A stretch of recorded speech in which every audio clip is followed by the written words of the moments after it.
If you mention the City of Madison to residents of the Hoosier State, they'll tell you of its stunning beauty and rich history. Located in Jefferson County, Indiana, Madison is known for its presence on the mighty Ohio River.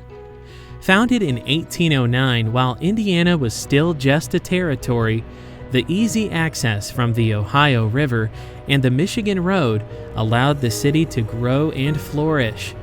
Madison would eventually become the busiest river town along the Ohio, surpassing even Cincinnati and Louisville in riverboat traffic prior to the 1850s. In addition to the river's influence in Madison's early growth, the state's first railroad arrived in 1836, further stimulating the local economy. Today, that very same railroad line, now owned and operated by the City of Madison Port Authority, continues to impact the local economy with first-class freight service between Madison and North Vernon, Indiana. It's been a long road of twists and turns for the Madison Railroad since her first day of operation in 1978. But 40 years later, she's a survivor, and this is her story.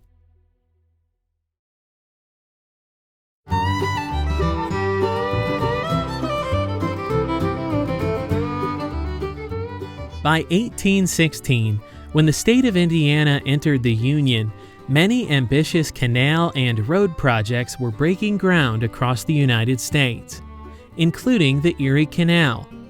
In 1836, the Internal Improvement Act was passed by the state legislature, providing funding for transportation projects that included construction of roads, canals, and a new form of transportation called railroads throughout the state. This 1836 package included the construction of Indiana's first railroad. Originally chartered in 1832, construction began on the Madison, Indianapolis, and Lafayette Railroad on September 16, 1836. However, the railroad would only go as far as Indianapolis when completed years later.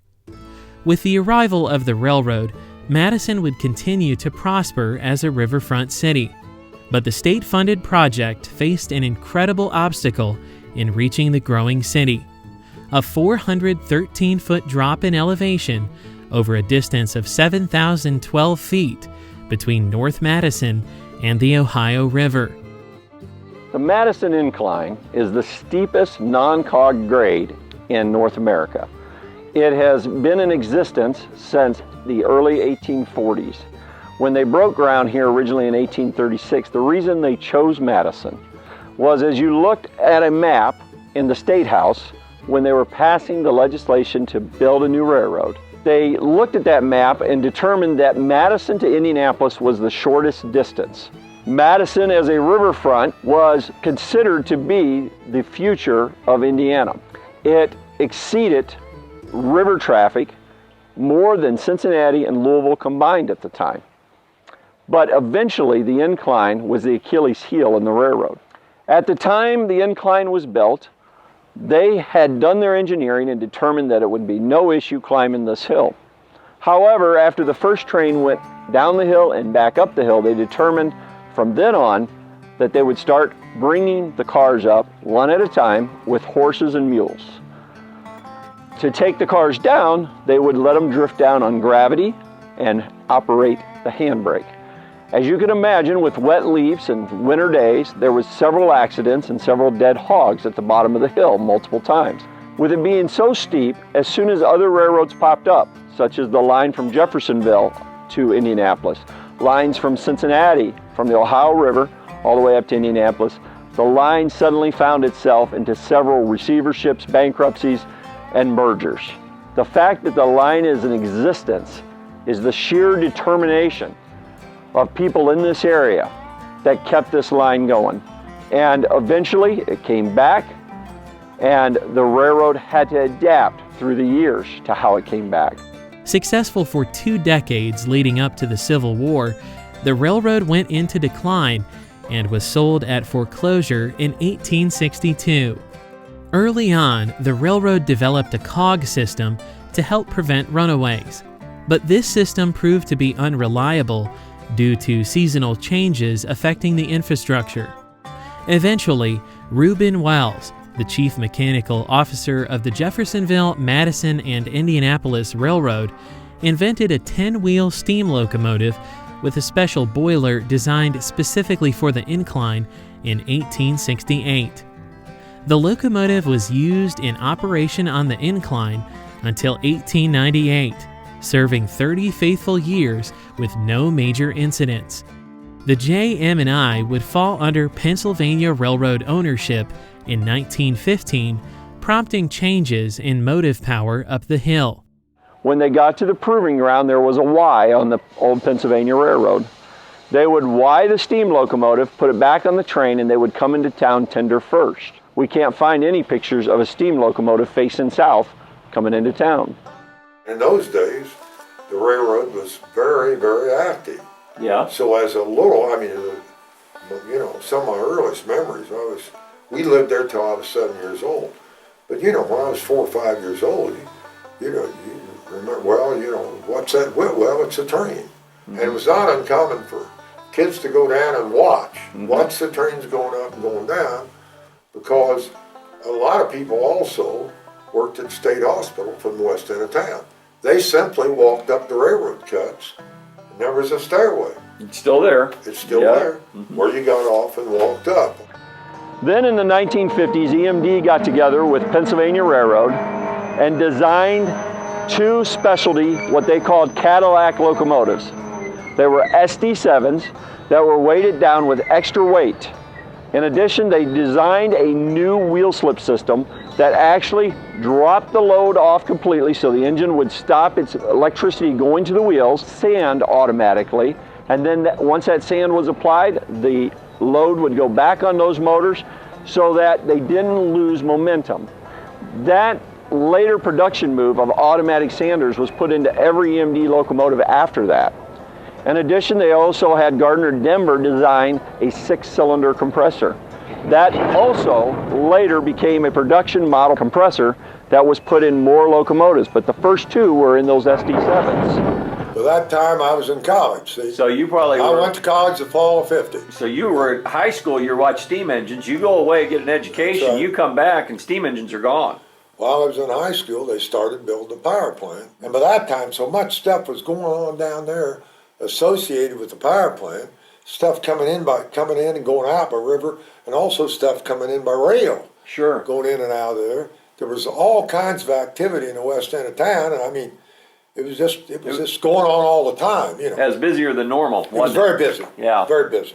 They had two industries down there. One was the shipyards, where they built and repaired basically barges and had done steamboats and so on. At that time, Meese Manufacturing was in there. They'd come in there about 1930. They had a shoe factory in there on the top 2 floors. This four-story building. Right. Meese Manufacturing made the canvas projects on the bottom 2 floors.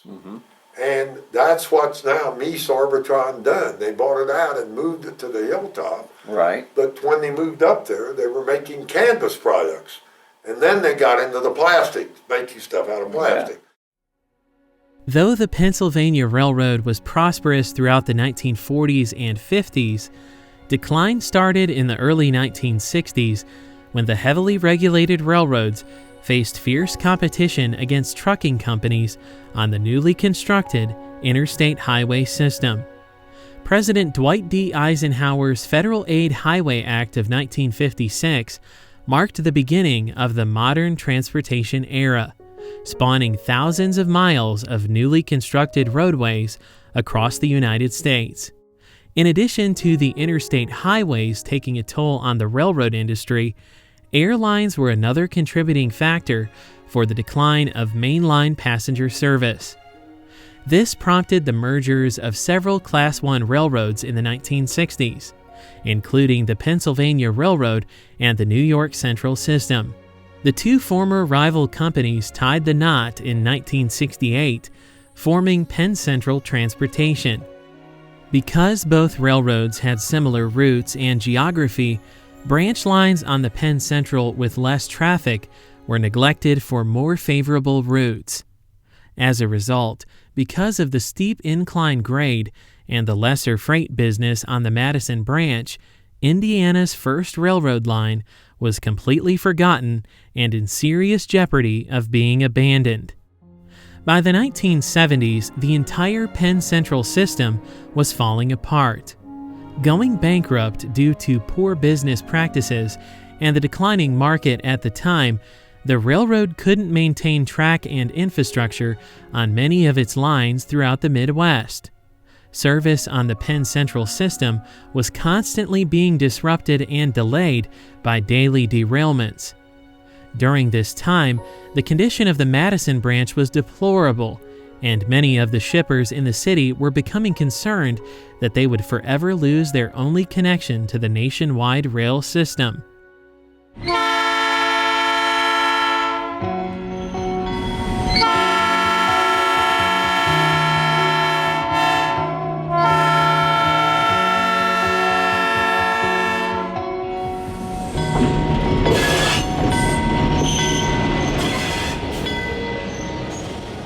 Things started to change for the better when the City of Madison stepped in to save the railroad from total abandonment in 1978. Today, the Madison branch is now operated by the City of Madison Port Authority. Thanks to the efforts of community leaders 40 years ago, what was once a nearly abandoned and neglected branch line is now one of Indiana's most successful short-line railroads. The Madison Railroad has beaten the test of time through proven, reliable, long-term stability and service for its valued customers. CEO Kathy Hale is proud of what the Madison Railroad has become, but recalls the many challenges they faced in the early years after acquiring the line from Penn Central. I started my career with the railroad back in 1978, which is when the City of Madison took it over from the previous operator, which was Conrail, prior to that Penn Central. My name's Kathy Hale and I'm the CEO of the Madison Railroad, which is a division of the City of Madison Port Authority. The community felt like future development, economic development, and the vitalness of the community depended on it. The Madison Incline grade, which remains today, symbolizes the uphill battle the city-owned railroad faced in becoming a profitable short line during the early years of its operation. Inheriting a tired and aging rail system with outdated and poorly maintained infrastructure from Penn Central and the defunct privately owned Madison Railway, the employees of the new Madison Railroad worked hard to transform this once forgotten branch line into a successful and profitable short line railroad. I think most of the industry wanted to have rail service available, whether they used it or not, and that's actually the way it originated. The city taking it over, a lot of the manufacturing concerns, the management got together and decided that we needed the railroad and formed the Port Authority. And at that time there were plant managers and bankers and a lot of other people, and it wasn't really a political organization. Although the mayor appointed who it was, there was as many Republicans as there were Democrats. It's totally bipartisan. Yeah, totally, because the idea was to save the railroad and not let it be a political football. Well, I guess the story really starts with Penn Central sort of getting out of the railroad business into the real estate business, and their biggest business was real estate. And as they were cutting costs, they looked at all their short lines and began to close them down, to prepare them surplus. And our town had used the railroad, and we had some people that wanted to continue to use it. So the mayor at that time, a guy named Brooks Davis, who was a pharmacist in town, gathered a few of us who used the railroad and sat down and said, we've got to come up with some way to preserve our access to the main line. And that sort of began the study, and this was in the late 60s. And then I think of the railroad in sort of three distinct sort of phases. The first was the creation of the Madison Railroad, and that occurred because of Spence Snyder was able to develop a process by which the City of Madison could become a port authority and the Port Authority gave them an authorization to run a railroad. And kind of a twisted set of logics, but that's exactly how it happened. And so the first phase, I guess, as I think of the Madison Railroad, was when Spence was able to create the process by which the railroad could become owned by the City of Madison. The railroad got embargoed. It was embargoed, I believe, about a month, and the city took that time to, they had already formed the Port Authority in their infinite wisdom, anticipating that it may shut down with Penn Central and Conrail prior to that, because Conrail operated the railroad for a little over a year after Penn Central. And then Madison Railway came along through the Public Service Commission, state of Indiana. And at that point, they formed local shipper groups and local governmental entities, and they put the package together to fund the railroad. They called the employees to see who would come back. Several of us did, and a couple of others took other employment. I was working at the circuit court clerk's office, and I had a friend that was working for an accounting firm. The accounting firm did the books for the Madison Railway, and she knew that they were looking for an employee that would do accounting and general agency work, is what they called it at the railroad, and I was looking for a better paying job. So I interviewed, got the job, same as Larry. Within the first month they had a contract, they being the Madison Railway, had a contract impasse with the state of Indiana, and the funds were going to be lowered, and so they announced that they were going to cease operations. Once the city took over, Larry was operations manager. We had Colonel Bishop, that was the general manager. After about a year or two, he left, and then Larry took over. I had lived in Lexington, Kentucky, and had recently graduated from college at Eastern Kentucky University, and thought I wanted to work in manufacturing. So I sent out probably back then hundreds of resumes, and I had a friend that lived in Carrollton, Kentucky, and I was in college with him. And he said, send some resumes out for Carrollton, Kentucky and Madison, Indiana. So I did that and ended up working for a furniture manufacturer in Carrollton as my first job. My wife and I moved up here.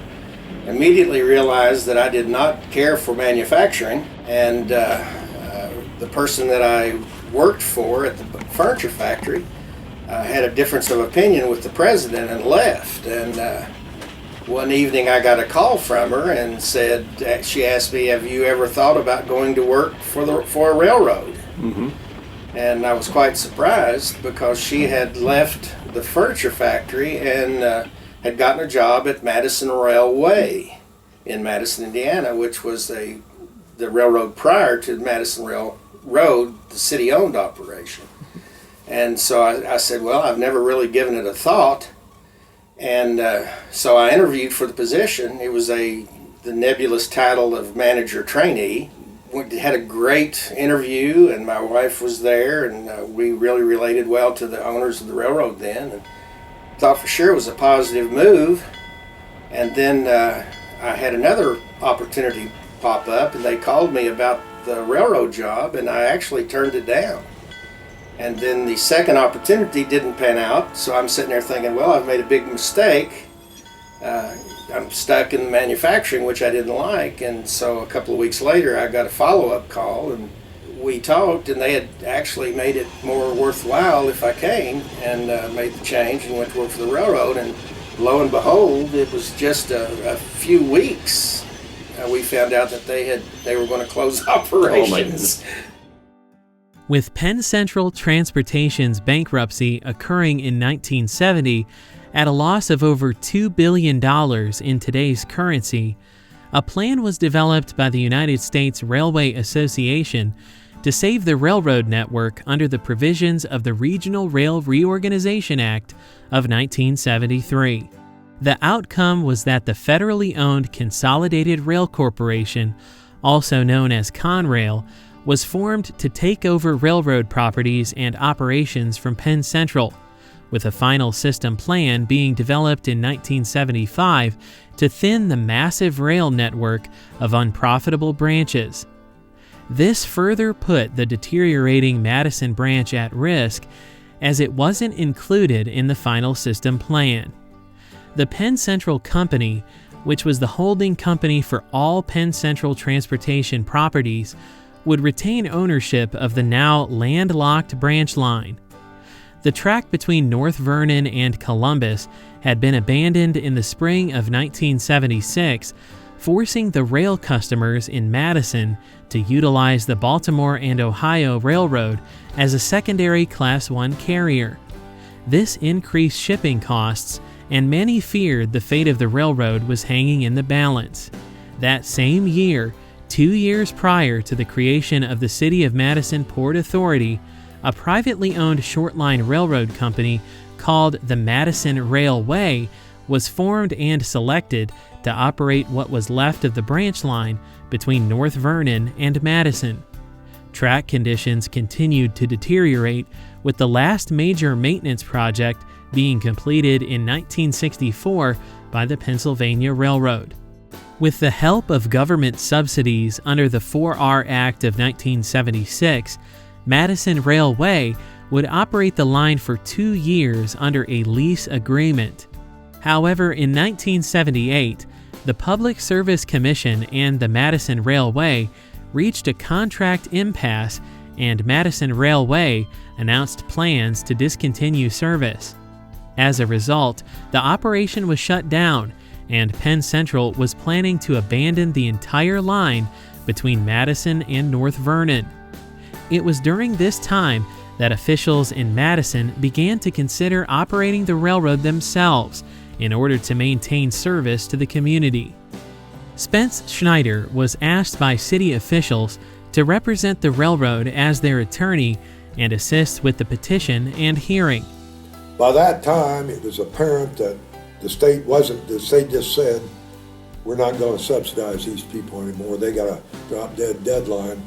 But if you want to, you better file your petition before the Public Service Commission, now the IURC, and have your hearing, and any railroad will be entitled, or anybody that can run a railroad will be entitled to be a petitioner. While serving as a state representative in the late 1970s, he drafted a bill with the assistance of State Senator Wilfred Ulrich that would allow city municipal port authorities to operate short-line railroads not exceeding 50 miles in length. The bill, which passed in both the House and the Senate in 1977, gave the City of Madison Port Authority the right to operate the railroad if its petition was granted. So we had this guy from the west end of town named Bill Helton, and he was one of these guys that had been hanging around railroads all his life, and he somehow got a lawyer he talked to a few people around here, and he somehow got a lawyer out of Indianapolis who agreed to represent him. So when the deadline came and we filed, we set up the Port Authority. July 3rd, it was right the day before July 4th. Okay. Set it up. The mayor appointed the 9 people on the Port Authority. They immediately had a meeting and selected Pritchard as chairman and Tom Nichols as vice chairman immediately. And we started functioning, and the first thing we did was we had to get a petition filed with the Public Service Commission to get a hearing as soon as possible so we could get the authority to run the railroad. After a 3-day hearing in Indianapolis, the Madison Port Authority was granted the right to operate the railroad, which it leased from Penn Central for around $20,000 per month. Although the city didn't initially intend to purchase the railroad, it became apparent that it was worth considering. Operations for the city-owned Madison Railroad began in September of 1978. Part of the city's decision to purchase the railroad was based on the fact that they were already paying more than $200,000 a year just to lease the track from Penn Central. That fact, coupled with the notion that government subsidies would lend support to the operation, motivated the city to enter into negotiations with Penn Central to purchase the track outright in 1981. After much negotiation, the city made a final offer to purchase the railroad from the company for $600,000. However, Penn Central would not accept the offer, contending that the railroad was worth much more. Due to Penn Central's uncompromising position, in 1981, the city filed a condemnation suit against Penn Central under the right of eminent domain. Penn Central requested a change of venue, and the case was transferred to Scott County, Indiana. After several challenges were decided in the Port Authority's favor, the court ordered the track between Madison and North Vernon condemned.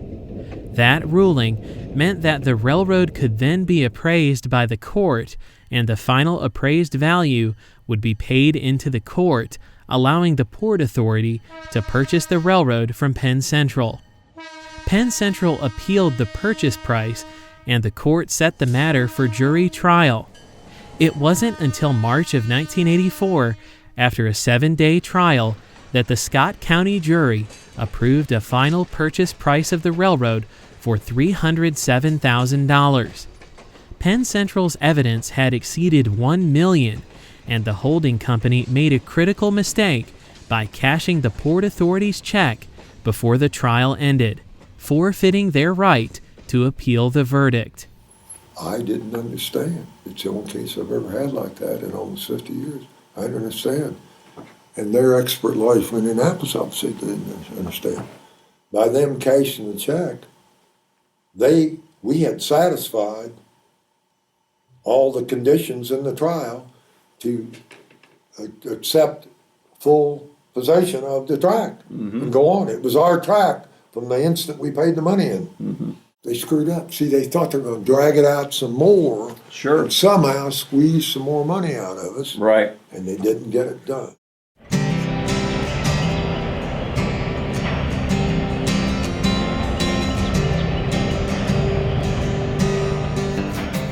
The legal battle was over. The City of Madison Port Authority finally owned the railroad. Madison's very own small-town country lawyer had outwit 3 of the finest attorneys in Philadelphia. Thanks to Spence Schneider's efforts, the City of Madison acquired the railroad for a fraction of what they had initially offered to Penn Central. Once the city possessed ownership of the railroad in 1984, improvements and repairs were made as subsidies and funds became available. However, in the early 1980s, the federal government drastically cut back railroad subsidies nationwide, leaving the Madison Railroad to contend with financial struggles, outdated track, and infrastructure. We found ourselves in the mud. We found ourselves derailing 3 or 4 times just trying to go 20 miles. To go from Madison to North Vernon literally took sometimes 2 days. Due to track conditions being deplorable, the last major tie project was done in 1964. Therefore, we went from 1964 to 78 with 0 maintenance done on this line. Well, unfortunately, Penn Central had let a lot of the track go into bad disrepair all over because they knew that they were going to be abandoning sections. So Madison Railroad at that time was in what they call accepted, less than quality standards, below class 1 minimum. So accepted, EXCEPTED, means below the minimum standards. So our entire track was accepted track, which meant we were getting 25 miles of dilapidated rail and trying to operate on that. Back in those days, people would refer to the rail as the back and forth empty or the wooden axle. Prior to having the engine house, you obviously had to do federally mandated locomotive inspections. And Larry may be able to relate to this. How in the world did you do a federally mandated locomotive inspection without a pit? Well, we had a pit, sort of. Okay. It was a man-made pit. Madison Railway, when I first came on board, they had dug a pit between ties in North Madison by the office. So literally they had removed 2 ties and they had dug a pit. It wasn't very deep. I mean, maybe this much. And then they would position the locomotive over the if you're going to inspect your traction motors, or you're going to inspect the wheels, or you're going to put in some a crater, the lube for the gears and the traction motors, that literally you would position the locomotive over that, and then a guy would crawl down in that hole and lay there and do the work. I mean, it's just like this. And then he would get out, and then they would reposition the locomotive, and he would crawl under there and do it again. Now, occasionally we were able to get the locomotive in at the engine house in JPG. The only thing we have to do is just call and ask permission. Then after a little while, they generally would let us do that. But we were bringing in a lot of freight back then for Jefferson Proving Ground. We were bringing in a lot of cannon tubes for testing, and or inert shell casings, the inch-thick plywood that they blew holes through. And what was really interesting is we brought in Abrams tanks. Of course, this was the Vietnam era, and it was really interesting when we get those tanks come in. A lot of them did not have turrets on them. The turrets would be shipped separately, so you could look down inside the tank more or less. And but so we were in there a lot. We had built some relationships with some of the staff, and they would let us say if we were in there for something and we were close to that building, we generally could run in there to do something. Because it's the pit that we own now, the engine house. Talking locomotives real quickly, the original locomotive you started with was a lease locomotive for Madison Railway, the SW1. At some point, though, you purchased your first locomotive, and that was your 100% of your locomotive fleet for many, many years, from what I understand. Absolutely. What was it like, one, getting that locomotive, and how did you guys acquire that locomotive? Hank Vince was on the Port Authority. He worked at Ivy Tech Community College, but before that he worked for the City of Madison at the mayor's office, I believe. And so Hank was acquainted with some of those type things. And he wrote the grant, and we received a $190,000 UDAG grant. And that was the Precision National engine that we purchased, the GP9 that was modified to a 10. We at that time it was very difficult to find power because there was a big demand. But we were lucky enough to find this Paducah rebuild GP9, and we still have today. It's 3634. It was in Precision National colors when we first got it, the yellow and green. And I'd never operated a locomotive except for the little SW1, which is a switcher, 600 horsepower switcher, small, quite direct drive, a lot of traction, a lot of tractive effort. And I was so excited when I found out the other locomotive, 3634, had come in. We had an engine man that met us up there and made it roadworthy for us and gave us like a 10-minute, here's where all the controls are. I do remember I couldn't get it to load. I'm sitting there and it should be going and it's not loading. He said, oh yeah, I forgot something. He went up, did something else. I don't even know what he did. But I'll never forget the difference.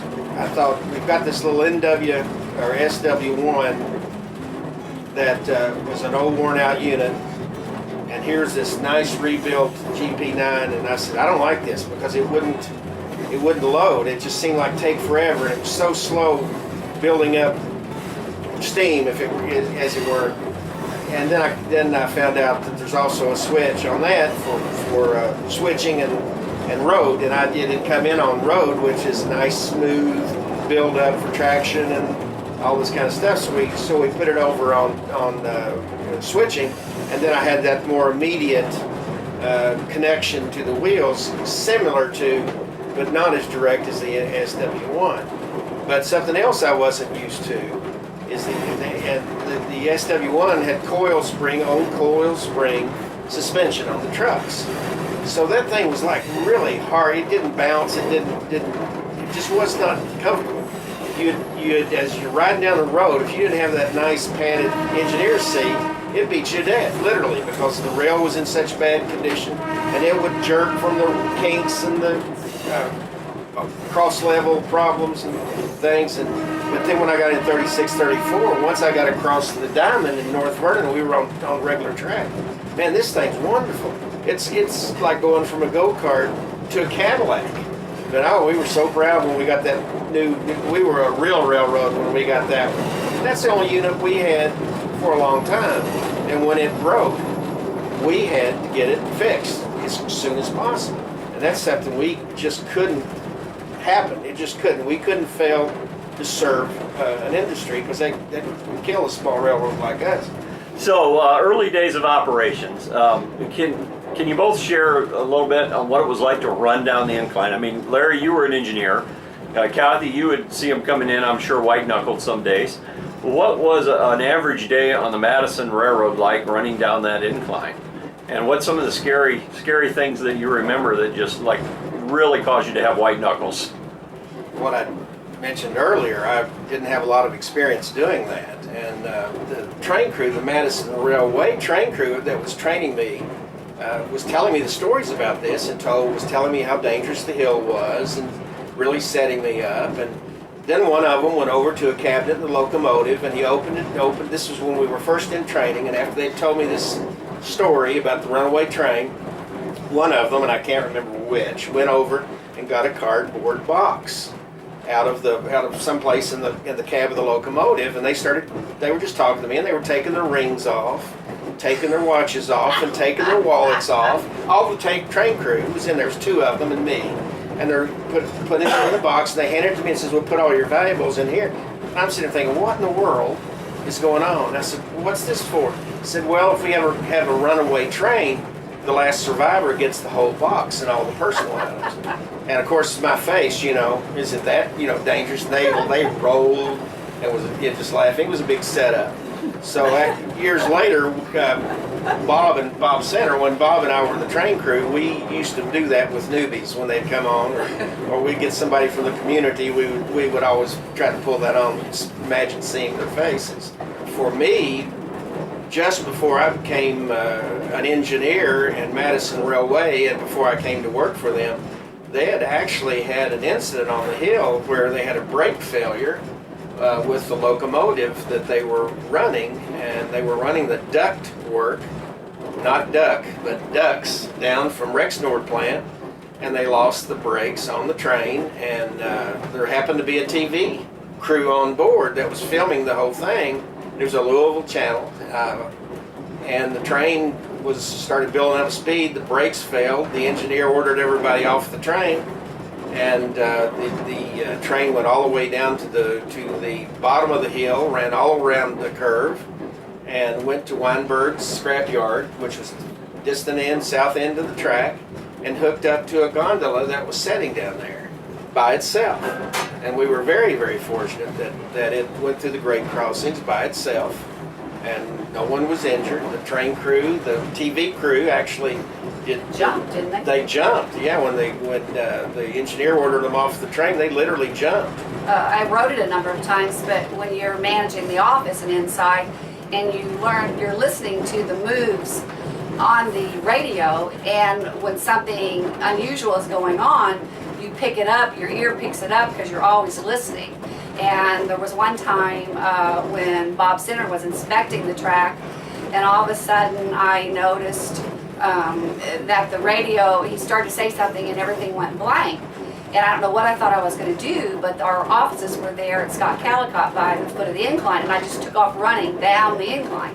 And it turns out that a huge boulder fell right in front of him, and he was speechless. When we got to him, he was white. He couldn't speak. I mean, it barely missed him. And it was the size of a large truck. So things like that, and that's why we've never really considered passengers on the incline. But wet leaves, rain, sand. Another time the sanders plugged. You put white silica sand in them from bags, but somehow or another there were pebbles, and the sanders got plugged, and it started to rain, and the locomotive started going down the hill. The last time the Madison Railroad operated over the incline was in 1992, when the short line delivered high and wide transformers to the Clifty Creek Power Plant on the Ohio River. Well, the incline is actually still retained by the City of Madison Port Authority. It's complete, meaning all the rail, the ties, and everything are there. We had a major refurbishment on it for historical purposes about 4 years ago. I think it was 2013.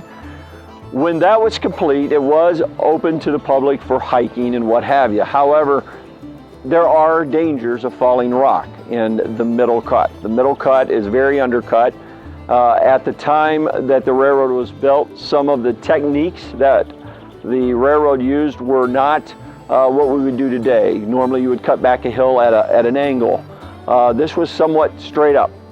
So over time, water has eroded away, and there are times when you look up there, you may see 20, 30 foot of rock hanging over your head.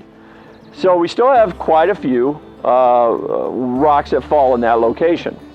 We currently have a section that has slid off and down into the valley previously. When we went to rebuild the incline, that particular section the rail was all slid over on good ground. Within a year of the project being done, we found a fairly large crack developing. And now it is not even safe to take a high rail vehicle on, which we used to be able to do. It is there for the purpose of if we ever need to go back down it for some reason. We don't foresee that. It would take millions of dollars to put it back in service.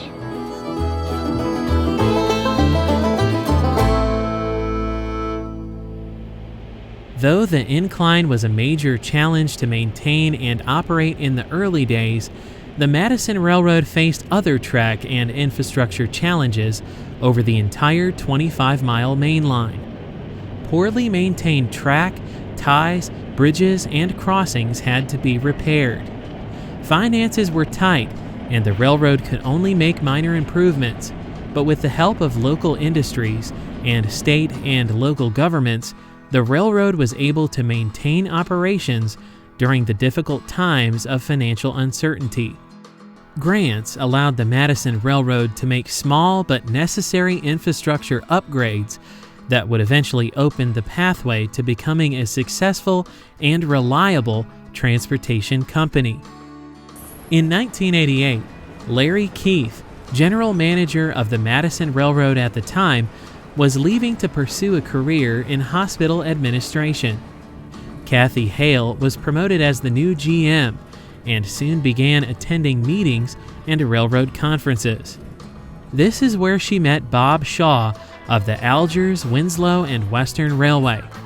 Shaw, a kind Southern gentleman, would soon become a lifelong friend, rail advisor, mentor, and spiritual compass to Kathy. And at age 92, he still serves in that capacity. I went from somebody that didn't know nothing to somebody that knows just a little bit. Basically, I learned from the sweat of my brow from mentors like Bob Shaw, Jerry Jacobson, Bill Strong. Throughout the history, you never learn anything from a small town at home, no railroads around, and the generosity of everybody.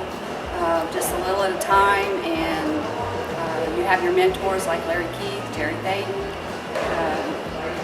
and everybody believes in you and helps you. And when you leave the world, that you hope you can pass a little bit on to the people behind you and pay it forward. For the first 15 years of operation, the railroad struggled to succeed. But everything would change for the City of Madison Port Authority in the mid-1990s, with the acquisition of the Jefferson Proving Ground engine house facilities and 17 miles of track within the former military base. The Proving Ground would open a new opportunity for the Madison Railroad to gain financial freedom through the car storage business. We have worked very hard as a team and a board and a community to find grant monies along with revenue earnings and paired those together to partner and upgrade.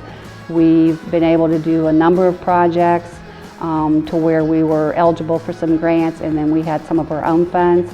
And then in 1995, with the acquisition of the engine house and the 15 miles of rail in the former Jefferson Proving Ground, was a real turning point for us.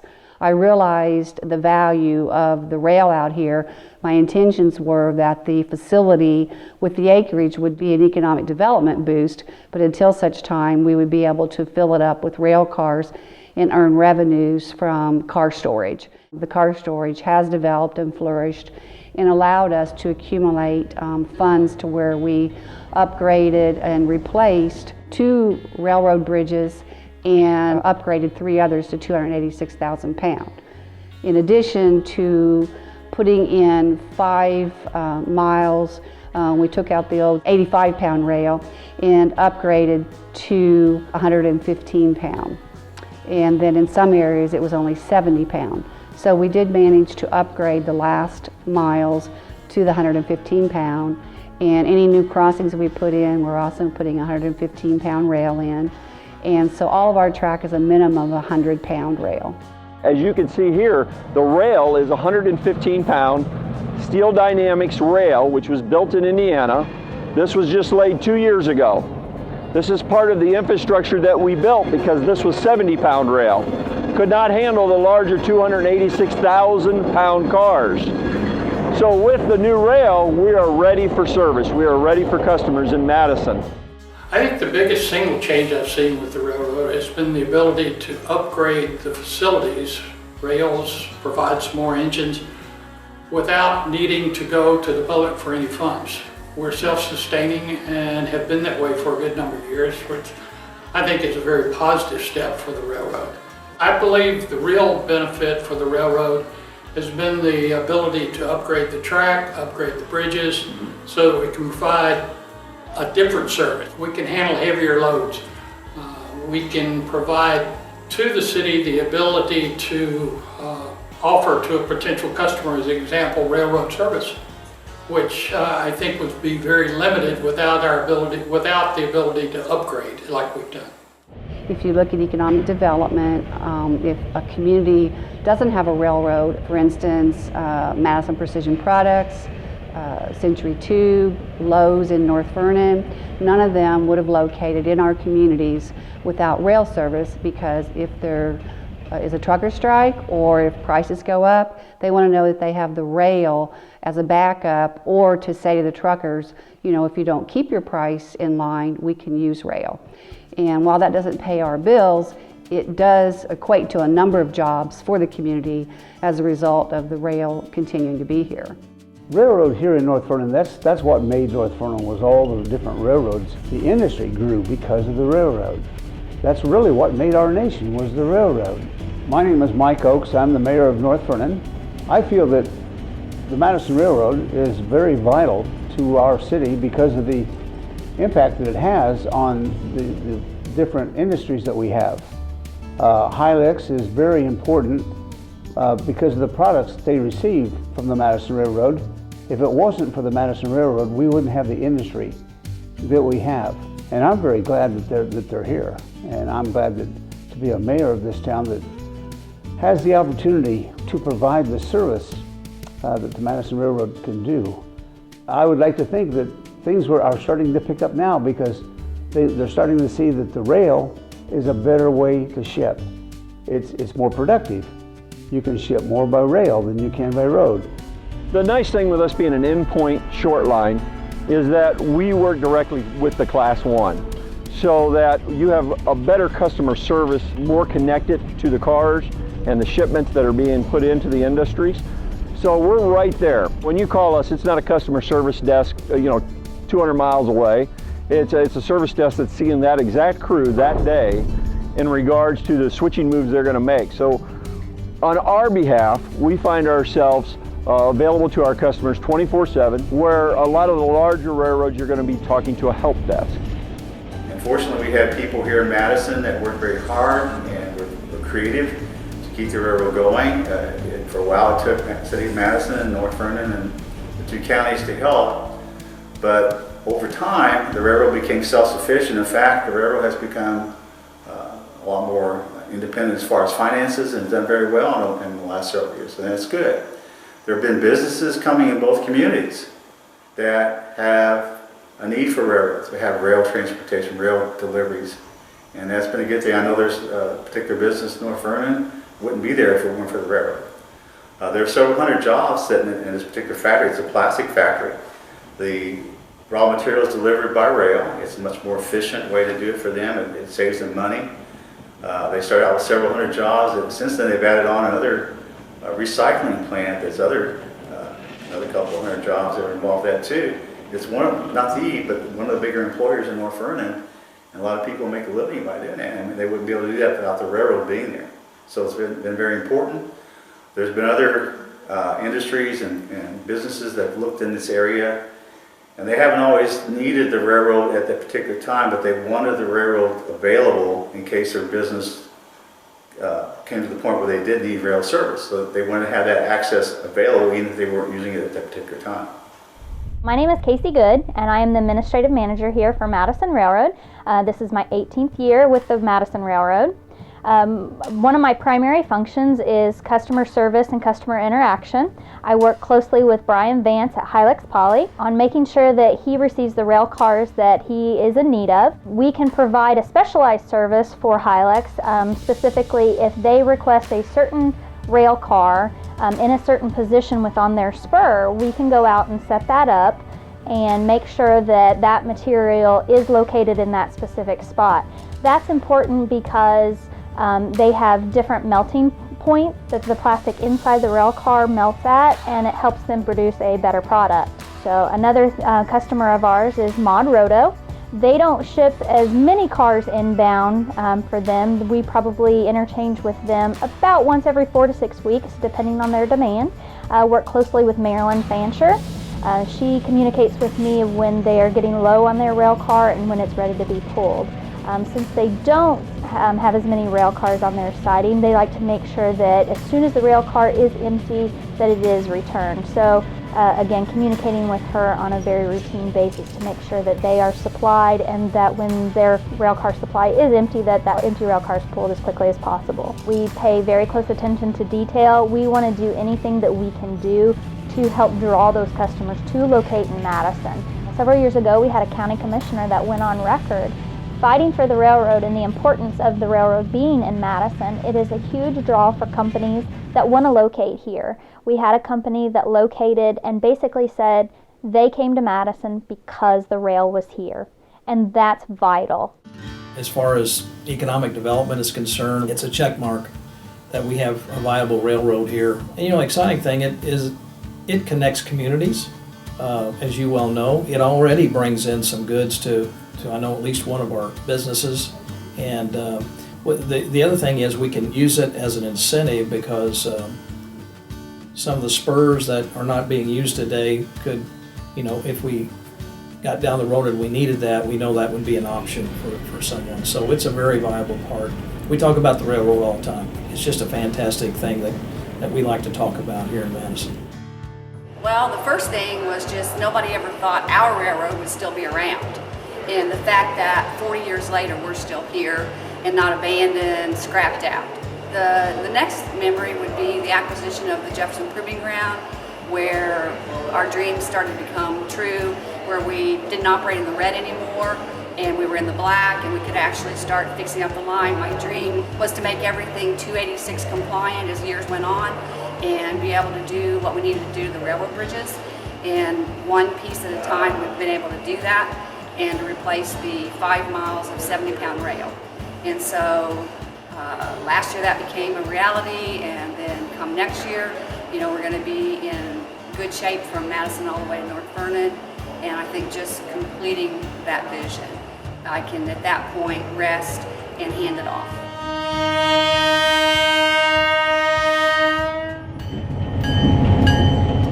Being the oldest rail line, the first railroad in the state of Indiana, it's also a historic town. The community itself provides a great setting for company growth, but our specialized service is what really future customers should really focus on, is the fact that we pay attention to those details. We want to make sure that they're producing a great product, and that's done by us producing great service for that company.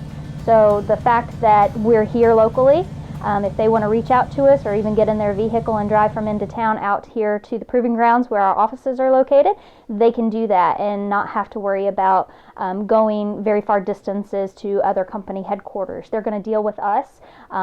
We've got 7 employees, so chances are you're going to speak to the highest level with the answer of the phone call. So if there is ever an issue, they can get service and they can get questions answered right away versus having to wait for a call back or traveling greater distances. Our crews interact with the CSX train crews actually doing interchanges in North Vernon. However, we also have a great relationship with those contacts in Jacksonville. We have that open dialogue of communication.